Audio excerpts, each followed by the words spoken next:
El Señor esté con ustedes. Y con tu espíritu. Del Santo Evangelio según San Mateo. Gloria a ti, Señor. En aquel tiempo, mientras Jesús hablaba, se le acercó un jefe de la sinagoga. Se postró ante él y le dijo: Señor, mi hija acaba de morir, pero ven tú a imponerle las manos y volverá a vivir. Jesús se levantó y lo siguió, acompañado de sus discípulos. Entonces una mujer que padecía flujo de sangre desde hacía 12 años se le acercó por detrás y le tocó la orilla del manto, pues pensaba: con solo tocar a su manto me curaré. Jesús, volviéndose, la miró y le dijo: Hija, ten confianza, tu fe te ha curado. Y en aquel mismo instante quedó curada la mujer. Cuando llegó a la casa del jefe de la sinagoga, vio Jesús a los flautistas y el tumulto de la gente y les dijo: Retírense de aquí. La niña no está muerta, está dormida. Y todos se burlaron de él. En cuanto hicieron salir a la gente, entró Jesús, tomó a la niña de la mano y ésta se levantó. La noticia se difundió por toda aquella región. Palabra del Señor. Gloria a ti, Señor Jesús. Nos sentamos un momento. En la Sagrada Escritura, en la Palabra de Dios, hay mucho simbolismo, sobre todo en cuanto a los números. Los números son muy simbólicos y van representando realidades. Por ejemplo, el número 7 refleja la perfección, una perfección pero humana. El 3 representa la perfección divina. Por ejemplo, ¿en cuántos días se creó toda la creación, el universo? En 7 días, incluyendo el séptimo que descansó el Señor. Es la perfección en la creación. ¿Cuántos días estuvo Jesús en el sepulcro? 3. Los necesarios para rescatar todas esas almas y demostrar esa acción de Dios al resucitar Jesús. Así vamos teniendo estos números. Y el 12 representa a Israel. ¿Cuántas tribus tenía el pueblo de Israel? 12. ¿Cuántos apóstoles escogió Jesús? 12. ¿Qué quiere decir la iglesia? El nuevo pueblo de Israel, la nueva alianza.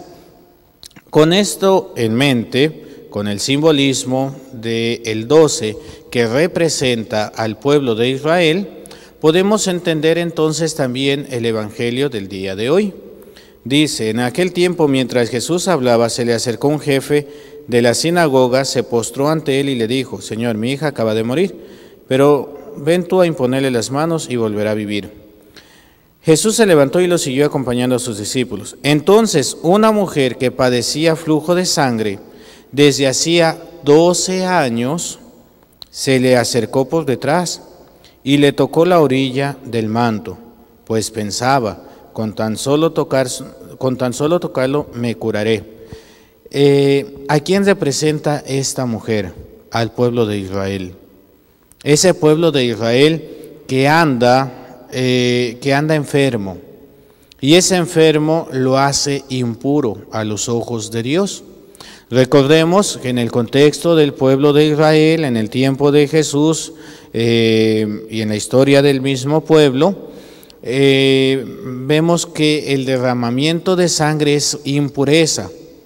Cuando alguien derramaba sangre, estaba impuro y no podía participar de las actividades de la comunidad, porque hacía impuro todo aquello que tocaba. Por eso es de que las mujeres no entraban al templo, porque cuando las mujeres llegaban a tener su periodo, pues hay un derramamiento de sangre, entonces están impuras y hacían impuros lo demás. Claro, sabemos que es parte de la biología de la mujer, pero en aquel entonces así se consideraba, por eso las mujeres tenían muchas restricciones. Pero también podemos entender la parábola del buen samaritano. Un hombre que fue asaltado, fue golpeado, pues si fue golpeado estaba ensangrentado.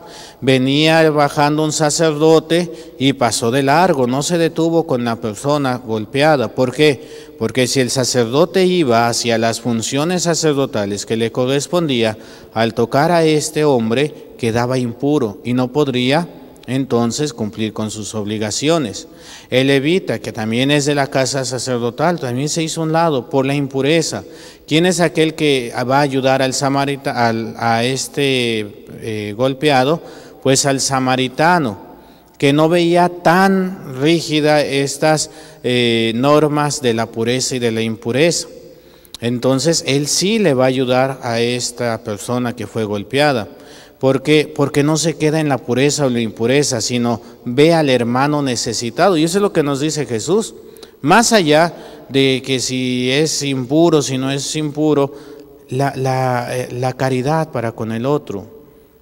Entonces, esta mujer es una mujer impura, es una mujer excluida. Podemos decir, hay una palabra que se oye muy fuerte, parece fea, pero pues era lo que vivía esta mujer. Esta mujer estaba excomulgada, o sea, no pertenecía, no participaba, no que no perteneciera, no participaba de las actividades de la comunidad, del pueblo, por su enfermedad. Entonces, ella no puede acercarse porque todo lo que ella toca es impuro, por eso es marginada.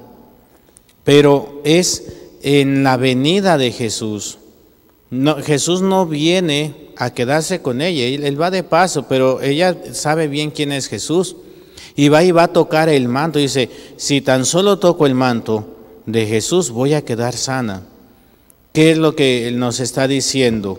¿A quién representa esta mujer? Al pueblo de Israel, que ha tenido sus pecados, que le ha vuelto la espalda a Dios, que ha faltado a la alianza y está herido y herido de muerte el pueblo de Israel. ¿Por qué? Porque no ha hecho lo que tenía que hacer. Vámonos un poquito para atrás otra vez. Vámonos al tiempo de Moisés, cuando el pueblo de Israel es sacado de Egipto por el poder de Dios a través de la intercesión de Moisés. Cuando llegan al Sinaí, ahí se va a hacer la alianza. Y la alianza se hizo de una manera muy peculiar. Moisés mandó matar unos animales y los partió a la mitad y los puso separados, ¿verdad? La mitad de la otra mitad. Solamente las aves no fueron partidas a la mitad y pasó Moisés y el Señor por en medio de los animales partidos a la mitad. Era la manera de hacer la alianza en aquel entonces. Hoy pues es menos cruento, ¿verdad? Hoy se va uno ante el notario y ahí lo que vale pues es la firma del notario. Bueno, en aquel entonces así se hacían las alianzas y era hacer el trato, ¿verdad? Por ejemplo aquí con Frankie. Frankie, pues yo le compro su carrito, ¿en cuánto me lo da? $5,000, está bien, pero mire, yo no tengo los $5,000. Le voy a ir dando $500 cada 15 días, ¿le parece? Entonces, Frankie se compromete a darme el carro en buenas condiciones, funcionando bien, nada de que ahí ya le empezaron a salir detallitos. No. Me lo va a entregar muy bien, bien arregladito, afinadito y todo, ¿verdad? En orden. Y yo le voy a estar pagando sus $500 cada 15 días, ¿verdad? Hasta que logre pagar los $5,000 en lo que me lo vendió. Vamos a hacer lo mismo, partimos los animales, los partimos a la mitad, los separamos, tanto Frankie como yo pasamos por en medio y así es la manera de sellar el pacto o la alianza. Y esto tiene un simbolismo. Si Frankie me quiso ver la cara y el carro no estaba en buenas condiciones y no me dijo nada y así me lo vendió como si estuviera perfecto, entonces por no haber cumplido bien el trato, el destino de Frankie era el mismo de esos animales, es decir, la muerte. Pero si el carro estaba en buenas condiciones y yo no le pagué lo que yo le debía de pagar, entonces a mí me correspondía el destino de esos animales. ¿Cuál era el destino? La muerte. Ahora, ese fue un pacto que hizo Dios y el pueblo. Pregunta, ¿cuántas veces le falló Dios al pueblo? Ninguna. ¿Cuántas veces le falló el pueblo de Israel a Dios? Fueron muchísimas. Muchísimas veces que se fue con la idolatría, que rechazó a Dios, que no cumplió la alianza. ¿Cuál sería el destino del pueblo de Israel? La muerte, la eliminación completa, como se hizo con Sodoma y Gomorra. Pero Dios es misericordioso y no quiso que el pueblo de Israel muriera, sino que mandó a su Hijo para hacer esta nueva alianza, donde quien iba a recibir ese castigo que le tocaba al pueblo de Israel era el mismo Hijo. Y es Jesús que da la vida por el pueblo de Israel, pero no solamente por el pueblo de Israel histórico, sino por el nuevo pueblo de Israel, que es la iglesia. Cada uno de nosotros ya fuimos perdonados, porque Jesús hizo suyos nuestros pecados. Y es por eso de que se termina la impureza, se cierra esa fuente de impureza. Y va a decir el Señor, ¿verdad? Le va a voltear. Y en aquel dice, hija, ten confianza, tu fe te ha curado. ¿Qué es lo que nos va a curar? La fe. ¿Qué es lo que nos va a dar la vida eterna? La fe. La fe, que no es lo mismo que creer. Pues yo creo que aquí el Franquito es muy buen estudiante, porque así dicen, ¿verdad? Yo creo que sí. O sea, tiene madera para ser buen estudiante.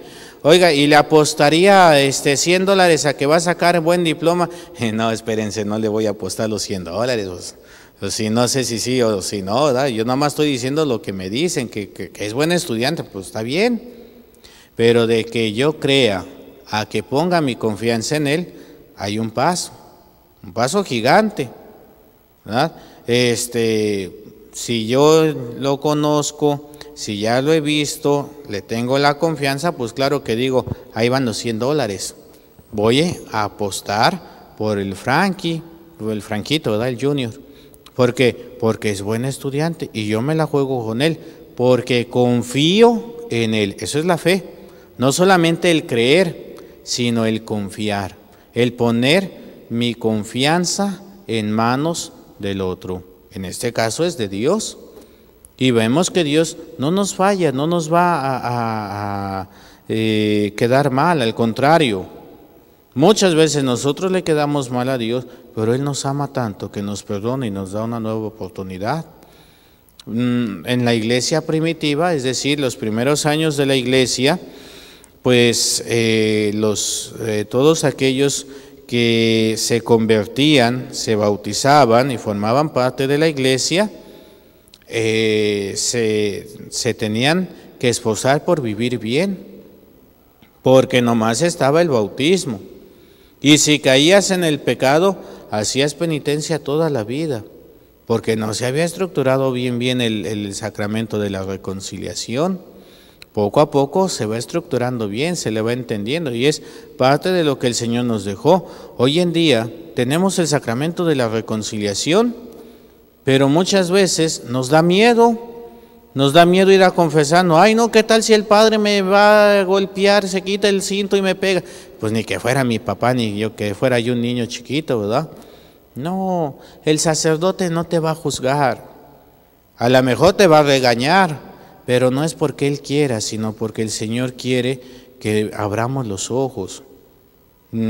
Aquí don Frankie no le puedo decir a sus hijos, los amo mis hijos, por eso hagan lo que se les pegue la gana. No, pues no los ama, porque si Frankie los ama, los va a corregir, y en algún momento a lo mejor, no sé yo, ¿verdad? Pero a lo mejor le dio sus buenas nalgadas, tanto a su hija como a su hijo, les dio sus castigos. ¿Por qué? Porque los ama, porque quiere lo mejor para ellos y quiere que se corrijan. Si no los corregimos de chiquitos, el día de mañana, ¿cómo se van a corregir? Ya no se va a poder. Entonces, también así es el Señor. No es de que nos quiera hacer sentir mal, no. Lo que quiere es que nosotros nos demos cuenta y podamos corregirnos. Pero no le tengamos miedo. A veces da vergüenza, eso sí, y da mucha, ¿verdad? También a mí me da un montón de vergüenza cuando me confieso. Digo, ay, ¿qué va a decir el Padre? Y hombre, que es padrecito y miren los pecadotes que tiene. Pero si somos sinvergüenzas para otras cosas, que no se nos quite poquito la vergüenza para irnos a confesar. Además, cuando uno sale del confesionario, sale descansado, sale en paz, sale tranquilo. Hermanos, el Señor es la salud. Porque si yo no busco esa salud, me va a pasar lo que la niña. ¿Qué le pasó a la niña? Se murió. Pero todavía, ¿verdad? Va el papá. Hijo, Señor, ponle las manos y yo sé que ella vivirá. Aquí el Evangelio del día de hoy, aquí en la traducción que nos hacen de Mateo, no nos dice la edad de la niña, pero en otra nos dice, la niña tenía 12 años. ¿Qué quiere decir? Que sin la presencia de Jesús muere. Pero es Jesús el que nos levanta, el que no permita que caigamos en la muerte, sino que nos levanta. Y eso es lo que sucede en el confesionario, eso es lo que sucede en el altar, eso es lo que sucede en nuestra oración, en nuestra intimidad para con Dios, que nos da esa energía para salir adelante, que nos vuelve a llenar de su gracia santificante, que nos alimenta con su cuerpo, que nos alimenta con la presencia del hermano para poder tener esa vida, para poder tener esa oportunidad de revitalizarnos todos los días y poder entonces darle gloria a Dios. ¿Y cómo se le da gloria a Dios? Ganando almas para Él. ¿Y qué almas voy a ganar? Pues las de mi familia. No le va a decir el Señor, a ver, Frankie, dame cuentas de la familia de allá, de 2 cuadras más abajo. No, pues no, Señor, pues ni los conozco. No, le va a decir a Frankie, a ver, Frankie, dame cuentas de los 3 elementos de tu familia. ¿Qué has hecho para con ellos? ¿Cómo has amado a tu esposa? ¿Cómo has respetado a tu esposa? ¿Cómo has dignificado a tu esposa? Eso no nos va a decir el Señor. No es de que, pues ahí está la chancluda en la casa. No, ahí está mi señora en la casa. Si no le da a Frankie el lugar a su esposa, ¿quién se lo va a dar? Y ese es el lugar de Frankie. Nos quedamos mucho, ¿verdad? Sobre todo los varones. Acuérdense que dice la palabra de Dios, mujeres, sométanse a sus maridos. Sí, pero síguele leyendo un poquito, un versículo más adelantito. Dice, maridos, amen a sus esposas como Jesús amó a la iglesia. Y Jesús dio la vida por la iglesia. ¿Qué está haciendo él el marido por la esposa? También la esposa, ¿verdad? ¿Cómo está dignificando a su marido? ¿Cómo le está dando su lugar a su marido? ¿Cómo está llevando a sus hijos hacia su marido? Entonces, ahí es donde vamos a dar esa gloria a Dios, ahí es donde vamos a ganar esas almas.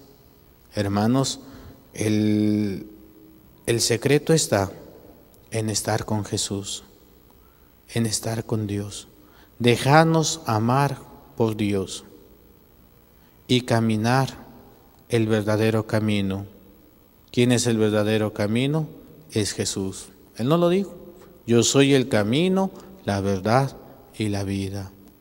Pues tenemos que aferrarnos a este camino de salvación. No es fácil, no es sencillo, no se puede caminar bien tranquilito con toda la calma del mundo. No, tiene su esfuerzo, tiene su laboriedad, tiene su trabajo de estarlo caminando en el día a día. Pero recuerden, esa cita, Filipenses 4:13, todo lo puedo en aquel que me fortalece. El Señor está conmigo, ¿quién contra mí? En el nombre del Padre, y del Hijo, y del Espíritu Santo. Amén.